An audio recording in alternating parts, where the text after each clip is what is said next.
నమస్తే ఫ్రెండ్స్, నేను మీ ఎర్రబెల్లి రజనీకాంత్. నేటి భారతం ప్రోగ్రామ్ కి స్వాగతం. స్టీల్ నేను ప్లాంట్ చేశానే. విషయంలో ఎక్కడండి స్టీల్ ప్లాంట్ కి వెళ్ళాను. మీరు ఎన్నడూ ఢిల్లీలో పోయి మాట్లాడింది లేదు, ఢిల్లీలో హంగర్ స్ట్రైక్ చేసింది లేదు స్టీల్ ప్లాంట్ విషయంలో, లేదంటే మీకున్నటువంటి ఇంటర్నేషనల్ ఇన్వెస్టర్లను తీసుకొచ్చి స్టీల్ ప్లాంట్ కాపాడింది లేదు అన్నది చర్చ జరుగుతుంది విశాఖపట్నం. అది రాంగ్ ప్రాపగండా అండి. నేనేం చేశానో చెప్తాను. చెప్పండి.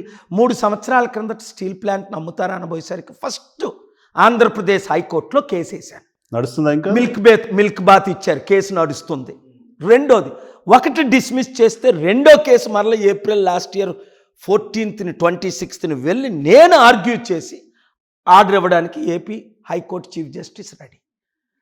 థర్డ్, మోదీ, అమిత్ షా, రూపాల, అదానీ, స్టీల్ మినిస్టర్ వీళ్ళందరినీ ఛాలెంజ్ చేసి face to face and in writing మా స్టీల్ ప్లాంట్ని అమ్మకుంటే ఇంతవరకు ఆపింది ఎవరు? నేను తప్ప. టీడీపీ ఎప్పుడు ఫైట్ చేయలేదు. మీరు ఇంకో మాట అన్నారు, నేను హంగర్ స్ట్రైక్ చేయలేదు. ఢిల్లీలో అమర నిరాహార దీక్ష చేశాను, వర్షంలో తడిచి. పోలీసులు పర్మిషన్ క్యాన్సిల్ చేసిన తర్వాత ఇంకెత్తుకెళ్ళిపోతారని అది క్యాన్సిల్ చేయాలి. విశాఖపట్నంలో అమర నిరాహార దీక్ష 3 సార్లు చేశాను.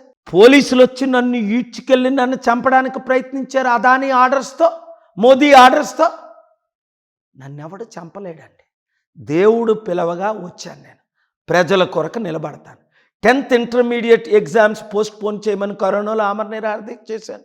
రైతుల కొరకు అమర నిరాహార దీక్ష చేశాను. ఫైట్ చేసి ప్రతి ఒక్కరితో, సెంట్రల్ గవర్నమెంట్తో గెలుస్తున్నాను, స్టేట్ గవర్నమెంట్స్తో గెలుస్తున్నాను. చంద్రబాబు నాయుడు మీద కేసులు వేసాను, గెలిచాను. కేసీఆర్ మీద కేసులు వేసి గెలిచాను. మోదీ మీద కేసులు వేసి గెలిచాను. హోమ్ మినిస్టర్ మీద కేసులు వేసి గెలిచాను. ఎక్కడ ఓడిపోయాను నేను? సో మీరు అయితే ప్రజలు ఏంటంటే ఇంకా వెయిట్ చేస్తున్నారు. మనకున్న ప్రాబ్లం ఏంటంటే తెలుగోళ్ళకి లేజినెస్ ఎక్కువ. పంజాబ్లో ఏం చేశారు?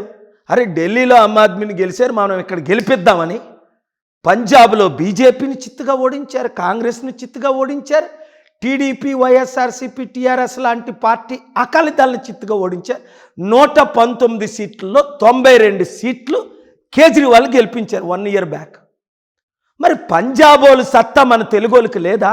లేజినెస్, సీరియస్గా తీసుకోకపోవడం.